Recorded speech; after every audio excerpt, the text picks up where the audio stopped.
Halo sahabat literasi, kembali lagi di Teman Bicara, salah satu program yang ada di Teman Baca yang akan kita yang dimana kita akan membahas soal fenomena, isu, dan dunia literasi. Ya, saat ini saya sedang bersama salah satu kawan saya, juga anggota komunitas. Mungkin bisa perkenalkan langsung dirinya, Bang Da. Bangga.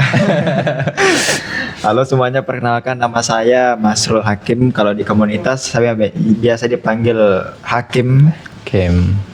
Semester 7. Oh, 8, semester 8. Oh, Fakultas Hukum. mahasiswa ya. Mahasiswa. Ya. Bukan mahasiswa. Ya, saya belum perkenalkan diri juga. Saya Siba, salah satu juga anggota Teman Baca di sini. Ya, saat ini kita akan bahas soal literasi ya, Bang Da Hakim. Ya, ngalur ngidul aja. Ya, kita akan ngalor ngidul, tapi tetap akan pada substansinya tentang literasi ya. Nah, Oke, sekarang mungkin pertanyaannya sederhana saja, Bang Hakim. Buku apa yang sedang dibaca sekarang? yang sedang dibaca. Mm-mm. Yang sedang dibaca kalau saat ini baru saja saya direkomendasiin sama salah satu anggota komunitas Teman Baca. Katanya saya diminta untuk baca Surat untuk Ayah Franz Kafka, karena kebetulan kemarin saya juga baca karya-karya Franz Kafka yang lain, Metamorphosis, terus ada The Process sama Kastil. Dan sekarang saya mau berencana untuk baca ini, walaupun kayaknya tipis. Mm-mm. 2 hari kayaknya selesai. Hmm. Tapi kalau 1 hari kayaknya nggak bisa karena banyak kesibukan yang lain gitu. Ya. Kalau Anda sendiri baca apa nih? Saya sedang membaca Gabriel Garcia Marquez. Siapa itu? Dia penulis Amerika Latin. Karena sebelumnya saya sudah membaca Eka. Jadi dalam diskusi itu ada bahas soal keterkaitan atau ada kemiripan begitu. Genre yang dibawa oleh Eka dengan genre yang ditulis oleh Gabriel Garcia Marquez. Jadi semacam terinspirasi dari karyanya Gabriel. Barangkali ya. Oh. Barangkali bisa kita asumsikan begitu. Tapi setidaknya dalam diskusi-diskusi ada yang menyebutkan bahwasannya ada kemiripan dengan genre yang dibawa oleh Gabriel Garcia Marquez. Itu namanya realisme magis. Oh. Nah, itu kan kalau teman-teman baca Eka, mobil khusus karyanya yang paling terkenal tuh Cantik Itu Luka.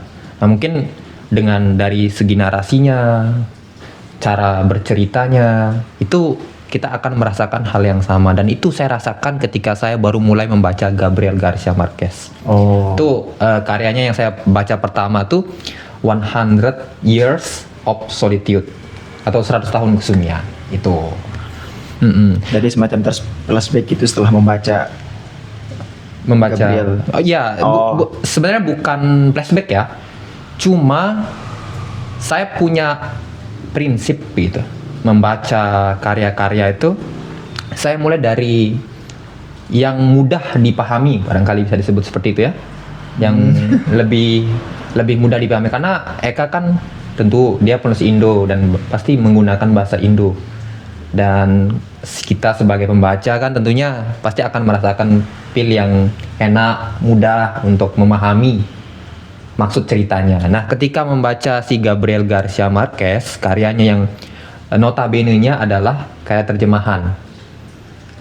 Nah, jadi kan setelah itu saya ngerasa kayak membaca Gabriel tuh nggak terkejut begitu dengan dunia yang baru. Tentu kan dunia realisme magis itu suatu dunia yang kayak nyata tapi magis begitu. Mau bisa bayangin nggak? Kayak fiksi gitu. Iya, tapi dia realis ceritanya. Dia nyata ceritanya. Cuma penggambarannya bisa disebut mungkin cerita-cerita magis begitu. Mungkin teman-teman nanti bisa. Kayak di negeri dongeng gitu nggak sih? Iya, maksudnya kayak ada tokohnya yang tiba-tiba kayak jadi raksasa begitu. Oh. Padahal kan kalau di dunia nyata kan sebenarnya nggak pernah kita lihat raksasa kan. Cuma di dalam ceritanya itu dia menceritakan orang-orang yang sebenarnya orang-orang yang seperti manusia pada umumnya. Cuma tiba-tiba kita dikejutkan dengan ada tokoh yang serupa itu, yang tiba-tiba ada monster dan sebagainya.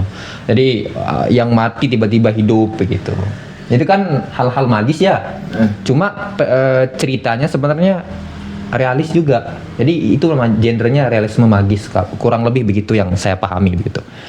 Tapi kalau dengar prinsip Abang tadi yang bilang kalau kan tadi Abang bilang kalau saya itu baca mulai dari yang paling sederhana gitu kan.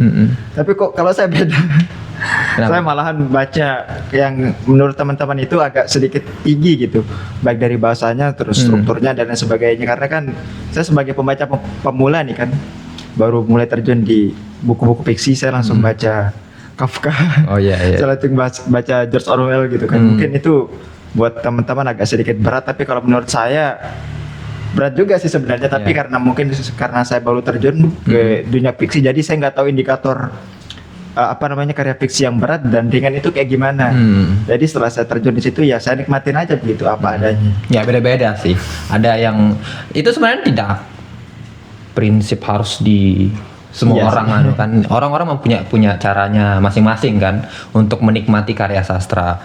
Nah, setelah itu mungkin saya mau tanya ke Abang Dah Hakim ini. Abang Dah. Ya, mungkin ada ya bisa disebutkan penulis dan karya yang sampai detik ini tuh masih berkesan ketika selesai membacanya. Kalau yang paling berkesan penulis kayaknya Sohogi deh kayaknya. Sohogi. Kenapa tuh? Karena itu mungkin jadi jendela pertama saya sehingga saya mulai kembali ke dunia literasi. Karena saya dengan buku itu kayak tersekat-sekat gitu. Maksudnya kalau dulu saya baca buku itu cuman pas datang kepikiran aja gitu. Kalau enggak gitu ya enggak baca sama sekali. Tapi setelah saya baca buku Sohogi yang Catatan Seorang Demonstran itu, saya jadi agak sedikit terbuka, apalagi dengan keseharian Sohogi gitu kan, yang selalu membaca dan menulis, terus dengan sikap dia yang kritis, terus selalu memperjuangkan hak-hak rakyat begitu. Sangat-sangat ya, sangat-sangat. Nah, jadinya di situ saya mulai agak tertarik dan terbuka lagi untuk membaca dan menulis. Walaupun menulis itu saya agak acak-acakan sih gitu. Itu cuman untuk diri pribadi saya sendiri. Maksudnya saya enggak publikasi atau gimana-gimana, tapi itu hanya sebagai alarm buat pengingat saya kalau misalnya saya pernah baca buku ini nih. Jadi saya nggak perlu baca buku yang sama begitu, tapi saya tinggal lihat semacam ulasan atau catatan yang pernah saya buat. Itu aja sih. Itu kalau itu penulis ya. Kalau karya sama sih kalau karyanya juga. Sohogi juga. Karena buku itu saya baca sampai 2-3 kali kayaknya. Saking saya sukanya begitu. Karena diksinya kan yang sederhana, terus apa adanya.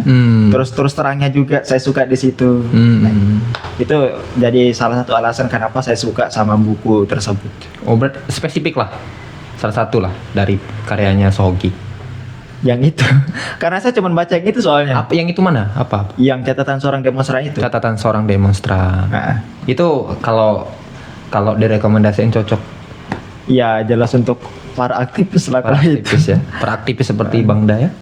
Nah, bukan. Kalau saya tuh bisa diibaratin aktivis pengecut lah. Oh ini bukan. Janganlah jangan terlalu kasar. Aktivis-tipis namanya. Oh, aktivis-tipis. Nah, benar. Oh iya. Nah, kalau saya sendiri ya, penulis yang mungkin paling berkesan, saya tidak akan pernah lupa dengan karya Kunto Wijoyo. Penulis Indonesia yang dalam salah satu karyanya yang paling saya suka itu kumpulan cerpennya yang berjudul Dilarang Mencintai Bunga-Bunga. Kenapa Kunto dan kenapa karya Kunto itu berkesan? Sebenarnya ini saya mau kasih tahu dari awal. Banyak sebenarnya karya-karya yang berkesan di diriku. Yang hebat, lebih hebat dari karya-karya Kunto. Tapi kenapa Kunto? Karena Kunto menurutku sebagai gerbang pertama aku memasuki dunia sastra yang genrenya soal spiritualitas, kemudian tidak hanya itu, soal sastra propetiknya. Sastra properatik apa ya? Properatik itu sastra kenabian lah, sederhana. Oh. Jadi bagaimana sastra itu dijadikan sebagai wadah, alat untuk mensiarkan bahasanya ya, mensiarkan bagaimana laku-laku kenabian gitu. Jadi kalau saya jelaskan secara rinci sebenarnya panjang ya. Intinya dari buku Kunto yang berjudul Maklumat Sastra Properatik itu ada bukunya khusus yang membahas soal etika, soal kaidah-kaidah sastra properatik, yang dia bilang dia terinspirasi dari salah satu tokoh namanya Muhammad Abduh. Oh, Muhammad Abduh. Muhammad Abduh itu pernah, kalau nggak salah ya, pernah menceritakan dalam bukunya, dia bilang Nabi itu pernah sampai ke Sidratul Muntaha di Isra Mi'raj. Isra Mi'raj. Cuman beliau turun kembali ke bumi untuk menyiarkan ajaran agama. Sedangkan Sidratul Muntaha itu merupakan tempat impian para sufi. Para sufi itu tempat impian. Tapi Nabi dengan begitu nikmatnya dapat ke Sidratul Muntaha, tapi balik juga ke bumi untuk mensiarkan dan mencerahkan umat. Nah, itulah laku-laku seperti itu. Jadi sebenarnya begini yang mau sederhanakan. Kalau boleh dalam bahasa saya ya, beragama itu jangan sampai terlalu berlebihan. Nah, kita juga harus mengingat ada tugas sosial kita sebagai seorang manusia. Jadi gitu sederhananya soal sastra properatik itu. Hablum minallah, hablum minannas. Kok saya jadi penceramah ini? Tapi mendengar penjelasan Bang Siba yang tadi itu, saya teringat salah satu perumpamaan Sohogi juga di dalam buku catatan seorang demonstran itu, yang mana kakaknya Sohogi itu mengibaratkan Sohogi itu seperti seorang resi katanya. Oh, resi. Resi itu tokoh agama. Nah, tokoh agama Buddha, Hindu ya. Ya, oke. Nah, salah ya. Kalau koreksi ya. Iya sih. Kalau salah koreksi, sorry itu. Ya, soalnya dia bilang kalau seorang resi itu kan di dalam pertapaannya di dalam gua atau di dalam gunung, di tempat yang sunyi dan sepi untuk mengingat Tuhannya begitu. Tetapi apabila ada kekacauan di masyarakat, dia akan turun dari pertapaannya untuk menyelesaikan masalahnya di masyarakat. Begitu juga dengan seorang mahasiswa yang katanya yang membaca, belajar dan menuntut ilmu di kampus-kampus. Setelah kalau misalnya ada huru-hara di masyarakat, ada misalnya huru-hara yang diakibatkan oleh kepentingan dan politik, mahasiswa harus turun ke masyarakat untuk menyelesaikan hal itu. Dan apabila masalahnya telah selesai, maka dia harus kembali ke dalam pertapaannya gitu. Yes, mungkin kalau diibaratkan juga seperti agamawan yang disampaikan tadi, maka mungkin sudah selayaknya kalau untuk seorang agamawan tidak hanya berwirid atau berzikir saja kepada Allah Subhanahu wa taala, tetapi juga memperhatikan masyarakat tempat ia tinggal gitu. Benar. Nah, itu sebenarnya kalau kembali dengan alasanku kenapa aku suka dengan karya-karya Kunto. Karya Kunto itu lekat dengan ajaran-ajaran semacam itu. Jadi mengingatkan kembali manusia bahwasannya hidup itu tidak hanya seputar hablum minallah atau ketuhanan, tapi hablum minannas juga harus dijaga, yaitu dengan bagaimana membantu orang, lebih beramah tamah sama orang begitu. Nah, sekali lagi aku mau sampaikan bahwasannya Kunto dengan sastra properatiknya itu yang pertama kali membuka jalanku masuk ke karya-karya sastra lainnya. Begitu Bang Da. Jadi penulis dan karya yang paling berkesan di diriku itu adalah Kunto dengan banyak sekali karya-karyanya begitu. Karya yang mana nih yang paling berkesan? Sebenarnya ya, yang paling satu. Sebenarnya cerpennya itu kan kumpulan cerpen, kumpulan cerpen. Tapi tentu ada beberapa cerpen yang paling berkesan. Tidak bisa aku sebutkan 1, 3 atau 4 lah paling berkesan tuh. Ada namanya Dilarang Mencintai Bunga-Bunga, ada Burung Bersarang di Atas Pohon, ada Gerobak Itu Berhenti di Muka Rumahmu, sama novelnya yang saya suka itu novel Khotbah di Atas Bukit. Sama satu lagi, saya harus tambah satu lagi. Ya, saya tidak bisa menyebutkan satu kalau untuk itu. Adalah kemarin yang baru saja saya selesai baca, Mantra Pencina Ular. Itu keren banget. Mungkin bisa rekomendasiin ke teman-teman mana yang paling worth it dan paling direkomendasikan lah buat teman-teman untuk dibaca. Salah satunya. Atau Salah mungkin satunya. cerpennya mungkin Cerpen ya? yang paling. Cerpennya itu kalau aku mau kasih rekomendasi ya, Nah, baca Dilarang Mencintai Bunga-Bunga, atau enggak kedua opsinya adalah Burung Bersarang di Atas Pohon. Itu jelek dan nancep banget di pasti kalau pembaca baik Gen Z atau baby boomer, apa baby boomer tuh? Masa baru dengar? sebelum milenial. Kalau nggak salah sebelum milenial tuh. Jadi baby boomer, milenial, Gen Z, Gen Alpha, Skibidi. Saya agak bingung sama istilah. Intinya itu, kalau nggak salah, koreksi kalau salah teman-teman ya. Itu sih sebenarnya. Ya, lanjut ya. Terus sebagai mahasiswa sekarang, masih mahasiswa ya. Nah, mungkin aku mau nanya, dan mungkin pertanyaannya juga sama dengan teman-teman yang nonton nih.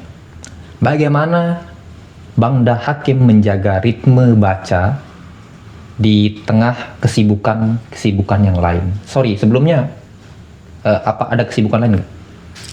Iya tentu ada sih. Apa? Selain sebagai seorang mahasiswa yang tentu punya kewajiban untuk berkuliah dan melaksanakan tugas gitu kan, saya juga ikut beberapa organisasi dan komunitas juga. Salah satunya komunitas teman baca. Saya juga ada kerja sampingan gitu untuk bantu-bantu kehidupan ekonomi gitu. Dan selain itu juga mungkin ada tanggung jawab di keluarga gitu yang tidak bisa saya tinggalkan. Oke, jadi lanjut dah. Bagaimana Anda menjaga ritme? Untuk menjaga ritme membaca kayaknya saya juga agak susah sebenarnya untuk menjaga ritme membaca. Tetapi saya punya trik untuk membaca gitu. Kasih tripnya dong kakak. Enggak sih. Bukan trik sih sebenarnya, tapi mungkin lebih ke metode saya pribadi sih. Saya itu kan kalau untuk waktu kan selama 1 minggu, itu saya free-nya cuman 2 hari. Free tapi yang bukan free banget gitu ya, tapi kayak punya waktu senggang lebih gitu, ketimbang hari-hari yang lain. Yaitu hari hari Sabtu dan hari Ahad. Di hari Sabtu itu pun saya cuman free saat jam 9 sampai jam 5 sore. Setelah itu benar-benar nggak ada waktu free lagi. Dan kalau di hari Minggu saya tuh cuman free dari pagi sampai zuhur. Itu saking limitnya gitu waktu saya. Bukan kayak gimana tapi saya mengusahakan diri supaya schedule yang saya buat itu terlaksana begitu, biar saya tidak pusing nanti apabila satu pekerjaan itu tidak terlaksana. Jadi saya memang benar-benar memanfaatkan waktu luang saya pribadi gitu. Nah, balik lagi ke metode saya yang tadi. Jadi di situ saya kejar buku yang mau saya baca. Dari waktu yang saya sebutkan tadi itu bisa sampai sampai 100 halaman lebih bisa saya baca dalam kurun waktu beberapa jam itu saja begitu. Dan di waktu-waktu yang lain sebenarnya saya juga sempetin buat membaca selain waktu-waktu yang tadi. Kayak misal contoh saya kan jaga di kedai gitu kan, di tengah kesibukan untuk menunggu pelanggan, menyiapkan pesanan gitu. Dan itu ada waktu-waktu senggang gitu. Jadi saya bawa buku ke tempat kerja gitu.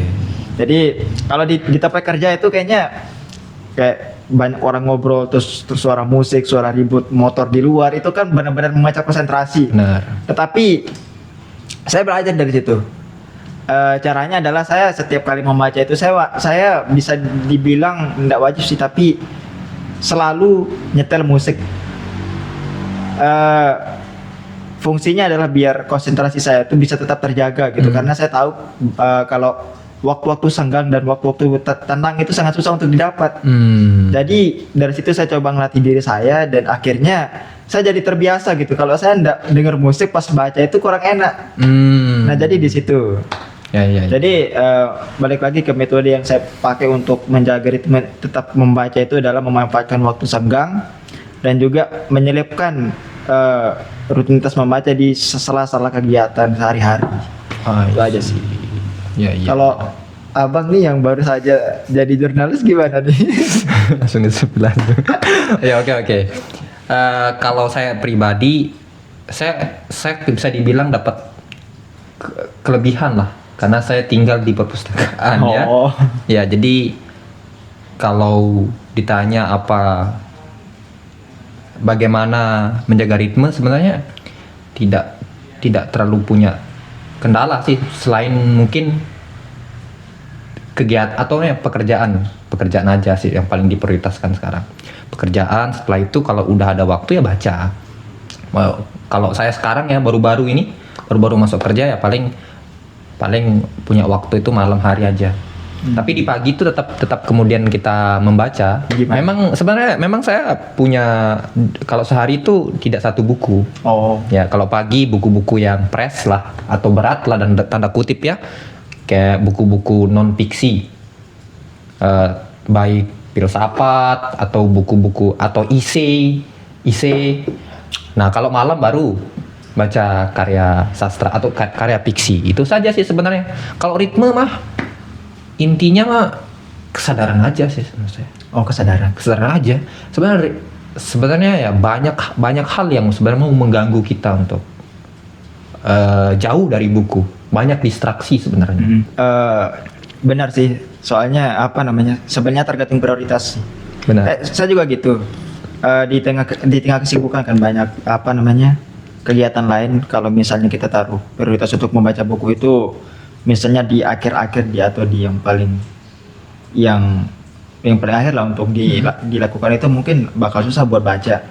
Tapi kalau misalnya kita menganggap bahwa membaca buku atau menambah ilmu pengetahuan atau wawasan baru itu menjadi hal yang penting, saya rasa bakal didahulukan dari kegiatan-kegiatan yang lain gitu. Benar. Dan kalaupun susah juga bakal diselipin kayak yang saya bilang tadi. Benar. Jadi skala prioritas. Kalau hakim mungkin distraksinya lebih besar, kayak harus dituntut video call atau sleep call kan. Enggak sih. Oh ya. Oke. Ya, kembali lagi ya. Nah, jadi begitu ya cara menjaga ritmenya dari Bang Da Hakim. Tapi kalau mengingat dari yang Sida bilang tadi itu, yang sleep call atau yang intinya menjaga ritme hubungan dengan orang lain itu kayaknya juga bisa dipakai, Bang. Bisa dipakai karena saya kan Bisa dipakai maksudnya gimana? Saya kan tipe orang-orang gabut ya. Ya kalau misalnya saya baru selesai baca buku nih, saya tuh kalau misalnya lagi gabut gitu dan lagi ngeluangin waktu buat someone atau entitas siapa gitu kan. Entitas mantap. Saya biasa ceritain buku yang saya baca ke dia. Waduh. Atau enggak, saya kan tadi kan saya bilang saya sering nulis gabut gitu kan. Saya kasih ke dia, saya suruh dia review gimana menurut kamu buku yang ini. Terus dia apa yang terpancing buat baca gitu. Semoga someone yang dimaksud sama Hakim tidak menonton video ini, karena akan tahu bahwasannya dia dimanfaatkan. Tanda kutip. Tapi bagus loh. Oh iya. Bagus baik. itu. Oke, kita lanjut ya. Mungkin kita akan bicara soal Anda Gen Z? Ya, tentu. Saya termasuk juga Gen Z yang agak aneh juga, tapi ya mungkin bisa diceritakan atau disampaikan apa tantangan terbesar Gen Z saat ini dalam kaitannya dengan membaca mungkin. Tantangan terbesar sih jelas gadget. Oh, gadget, benar. Yang paling besar itu gadget. Karena kalau misalnya kita masih berada di dekat gadget, terus apalagi banyak notif yang muncul, ya udah jelas buyar gitu. Walaupun sekarang kita fokus gitu, tapi kalau ngelihat notif bermunculan kayak gitu, itu kan otomatis penasaran dan buka, apalagi pesannya menarik, apalagi dari semua yang tadi gitu. Entitas yang tadi ya? Entitas yang tadi pasti Iya. buyar sudah. Benar. Jadi mungkin triknya ya jauhkan gitu distraksi tersebut. Kalau saya pribadi, kalau misalnya saya lagi baca, saya notifikasinya itu dimatiin gitu, kayak WhatsApp-nya itu dimatiin sama sekali. Jadi nggak ada sama sekali pesan yang masuk, walaupun saya hidupin data selulernya buat hidupin musik. Karena WA-nya atau IG-nya itu saya nggak hidupin sama sekali Notifikasinya. ya. Jadi kalau pesannya datang itu pun nggak bakal terkirim ke saya gitu. Benar. Oh, berarti itu salah satu trik juga ya? Trik untuk fokus dalam membaca ya? Kadang Itu. biasa begitu. Tapi kalau saya pribadi juga ada cara lain yang saya pakai. Apa tuh? Karena saya kan juga apa namanya sering gabut-gabut olahraga gitu kan. Jadi untuk biar apa namanya kok tetap konsentrasi dan senantiasa selalu fresh gitu, saya paginya olahraga dulu. Oh iya. Ya minimal 30 menit lah. Habis itu baru mandi, sarapan, bikin kopi. Nah, itu dijamin fresh Oh, buat iya. baca. Jadi informasi yang kita serap dari buku itu bakal cepat keterima gitu aja sih. Oke. Berarti itu ya tantangan sekarang gadget. Selain gadget ada nggak? Ya, ada sih. Apa tuh? Semua yang tadi. Oh, janganlah. Itu udah termasuk dalam perangkat gadget. Oh, Ya, perangkat gadget yang lebih apa namanya lebih membuyarkan daripada notifikasi. ada lagi nih. Iya. Sebenarnya selain itu teman. Teman. Teman. Teman gimana? Saya akuin kalau misalnya teman nongkrong itu jadi salah satu distraksi buat membaca. Karena gimana? Karena di sekitar kita juga kan, itu kan nggak semua teman kita itu punya habit membaca gitu. Benar. Dan semua juga nggak punya kebiasaan yang sama. Dan setiap teman-teman kita itu kan juga punya apa namanya karakteristik yang beda-beda. Kalau misalnya datang teman yang suka ML, kita diajak main ML. Login. Kalau misalnya ada teman yang suka nongkrong, kita diajakin nongkrong. Kalau ada teman yang suka ngajakin keluar, ya kita diajakin keluar. Jadi kalau misalnya teman-teman itu datang, kan nggak enak kalau kita mau baca buku di depan teman kan. Iya. Nanti dibilang kutu buku. Tapi itu jadi masalah menurutku ya. Ada stigma yang kayak gitu. Ada anggapan kalau orang yang baca buku di ruang publik kayak dianggap aneh itu. Aku mau bilang bahwasannya ayo kita normalisasi membaca di ruang publik begitu tanpa harus ada apa namanya judge penilaian yang sebenarnya tidak buruk.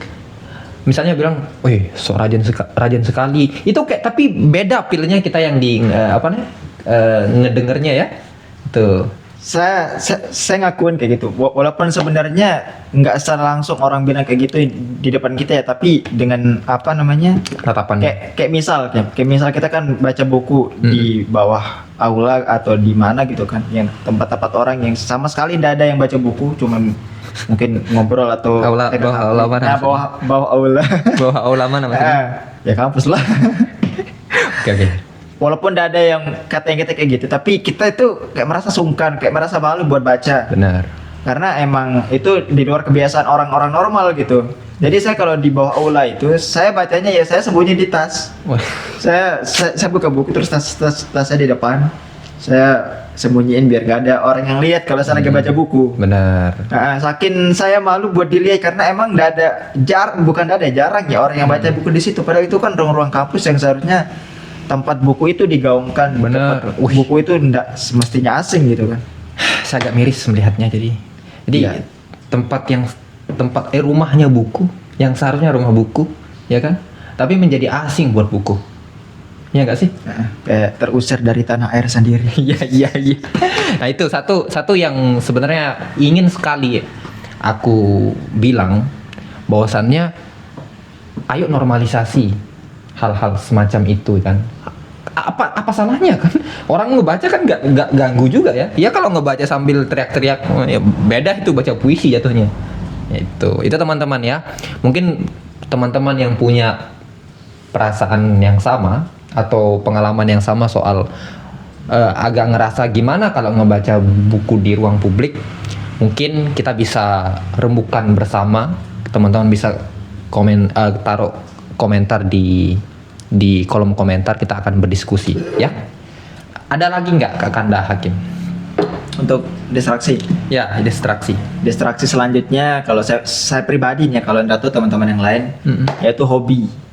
Hobi saya juga termasuk jadi apa namanya distraksi karena saya bukan cuman kalau membaca kayaknya untuk dikategorikan sebagai hobi itu kayaknya susah. Soalnya kalau untuk membaca itu saya jadikan sebagai semacam kebutuhan. Benar. Ya, kebutuhan intelektual lah gitu. Kalau hobi itu banyak hobi saya. Yang paling bikin saya terdistraksi kalau hobi itu ya gambar. Saya kan suka gambar kan. Jadi kalau misalnya saya lagi lihat baca-baca buku, terus saya lihat terus saya kayak kebayang suatu peristiwa yang ada di buku. Saya tuh terkesan kayak pengen gambar gitu. Peristiwa yang ada di situ. Jadi saya terpaksa buat buka HP, scroll referensi buat gambar peristiwa yang ada di situ, dan akhirnya saya sampingin lagi buku saya dan saya gambar akhirnya. Dan waktu itu gambar itu nggak sebentar, bisa sampai 2-3 jam malah. Tapi menurutku ya dari ceritamu itu kayaknya itu nggak terlalu ke arah yang negatif banget maksudnya. Itu iya sih. hal positif. Artinya itu sama artinya kayak penulis. Penulis kan cara dia menggambarkan atau mengekspresikan perasaannya kan dia nulis. Anda kan menggambarkan atau mau mengekspresikan sesuatu ya lewat gambar. Saya rasa itu tidak sesuatu hal yang buruk lah gitu. Kalau yang digambar itu yang ada di buku mah nggak apa-apa, tapi kalau misalnya yang digambar yang ada di hati gimana? Jawab teman-teman. Ya. Itu mungkin cuma saya aja yang tahu. Ya. Ada hal lain nggak Bang Dahakim atau gimana? Mungkin saya mau tanya balik ke abang sendiri sih. Kalau abang sendiri distraksinya apa? Distraksinya paling kadang timbul mood yang Naik turun. Ya, Oh. kadang-kadang itu. Tapi satu hal yang aku pelajari ketika aku mengatakan bahwasanya aku mood-mutan gitu. Aku belajar soal bahwasannya membaca sebagai sebuah kebutuhan itu tidak bisa kita mengandalkan mood. Itu aku belajar penting di sana, pelajaran penting yang aku dapatkan. Kalau dulu mungkin ya tergantung mood ya kan. Kalau ada mood ya baca sampai satu kali duduk bisa selesai tuh. Kalau nopelet atau cerpen atau novel itu bahkan aku yang tebalnya 600 halaman 2 hari. Saat itu belum HP ku rusak. Jadi nggak ada hal lain yang ngedistraksi kan. Novel apa itu yang sampai 600 halaman 2 hari? Itu novel pertama sekali tuh saya beli di Erlangga, judulnya yang samaan tuh apa namanya? Lupa saya. Habibur Rahman El Shirazi yang punya tulisan Ya. Api. Api cinta. Ada cita-citanya enggak? Nggak. Jihad. Api jihad. Ya itu sudah. Itu dah. Pokoknya Habibur Rahman El Shirazi. Itu novel pertama yang saya beli dan saya habisin dalam 2 hari karena saya kehilangan rusak HP saya. Jadi tiap bangun sebelum tidur baca buku, setelah bangun cuci muka baca buku lagi. Jadi tidak heran kalau sampai 2 hari selesai itu. Gitu. Kan tadi abangnya bilang kalau mood-moodan kan kalau baca buku. Nah, salah satu yang bikin moodnya jadi cepat naik kalau misalnya baca buku tuh apa? Kayak misal sambil ngopi, atau sambil dengar musik, atau sambil jalan kaki, atau sambil boxing kah, atau apa gitu. Kadang ya pengen kalau pengen bercerita atau pengen ngedengar cerita itu aku ngebaca. Oh, jadi mungkin tipikal orang-orang yang senang diceritain gitu. Benar. Aku senang bercerita dan aku senang diceritain. Oh. Jadi kalau aku pengen bercerita tuh aku dengar cerita dulu. Nah, nanti mungkin bisa aku ceritakan sama kawan-kawan atau dalam diskusi. Begitu. Jadi atau pada satu ketika misalnya ya memang tidak ada yang dikerjain. Oh, jadi mungkin abangnya tuh representasi teman baca banget gitu. Banyak teman, banyak baca, banyak cerita. Itu teman-teman, salah satu kelebihan kalau kita hidup di lingkungan yang mendukung kita untuk mencapai satu hal yang kita inginkan. Misalnya kalau kita pengen ngebaca, pengen aktif membaca, mau tidak mau kita harus berteman sama orang-orang yang suka membaca. Tapi kayaknya itu juga bisa jadi salah satu solusi sih buat buat buku itu jadi sesuatu yang gak asing kayaknya. Dengan cara membentuk kumpulan-kumpulan orang-orang yang suka baca atau kumpulan-kumpulan diskusi itu di ruang-ruang kampus atau di ruang-ruang terbuka. Karena saya yakin kayak di luar sana itu juga banyak sebenarnya yang suka baca. Tapi karena mereka tercecer dan mereka juga punya perasaan yang sama, malu untuk diakui kutu buku dan semacamnya, jadi mereka sembunyi-sembunyi. Kayaknya kalau misalnya komunitas-komunitas terus ruang-ruang diskusi itu agak lebih digaungkan lagi, lebih disebarluaskan lagi, kayaknya buku akan lebih punya banyak space di ruang-ruang publik. Benar. Ini salah satu rencana saya mungkin akan bocorkan sedikit. Apa tuh? Jadi teman baca itu nanti akan menyelenggarakan kegiatan semacam lapak di kampus-kampus. Woi. Kalau untuk nanya waktunya belum bisa saya sampaikan saat ini, nanti akan kita bicarakan. Karena itu sudah jadi prioritas tahun 2025 untuk teman-teman. Coming soon nih, coming soon. Coming soon. Oh, Ya, iya. jadi tunggu teman-teman yang masih kuliah di kampus-kampus di Mataram. Tunggu kami akan hadir ke kampus-kampus Anda, dan jangan lupa hadir di lapak kami nantinya. Oke? Iya. Itu promosi sedikit. Nah, itu teman-teman. Sebenarnya itu yang mau disampaikan perihal bahwasannya lingkungan itu sangat berpengaruh terhadap literasi, benar. Jadi kan aneh ya kalau kampus tempat buku malah asing dengan buku.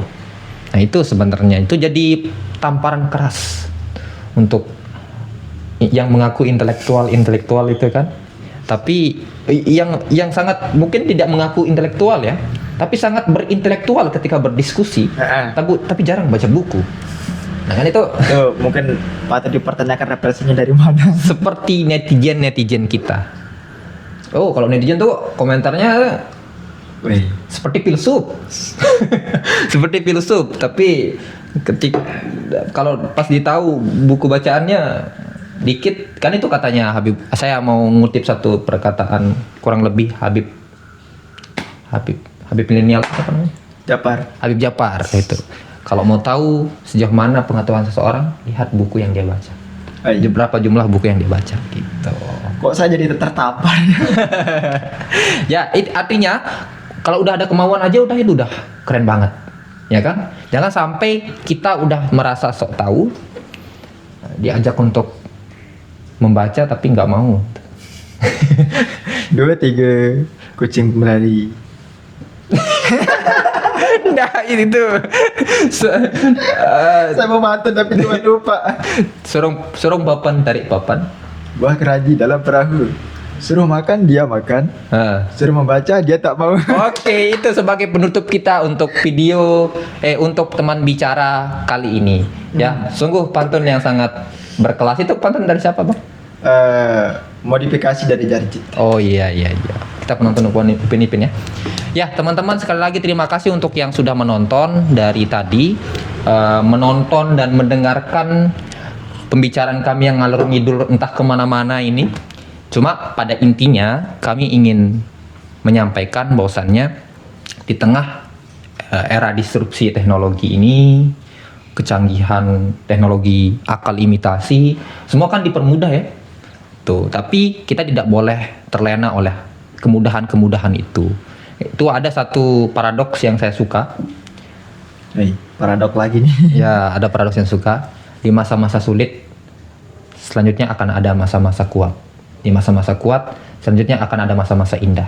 Di masa-masa indah, setelahnya itu akan ada masa-masa yang lemah. Jadi kalau kita udah dimudahkan itu, kita akan segera tergerus kepada kelemahan, ke masa-masa yang lemah. Jangan sampai kita menjadi generasi-generasi yang lemah, apalagi lemah dalam soal intelektualitas. Karena teman-teman, sekarang itu orang saling berebut, berlomba untuk menarasikan gagasannya. Kalau kita tidak banyak membaca, kita akan tertinggal jauh ya. Itu sih dari kami, pembicaraan kami. Mohon maaf ya kalau ada hal-hal atau istilah-istilah yang kami salah, mungkin dikoreksi di kolom komentar saja.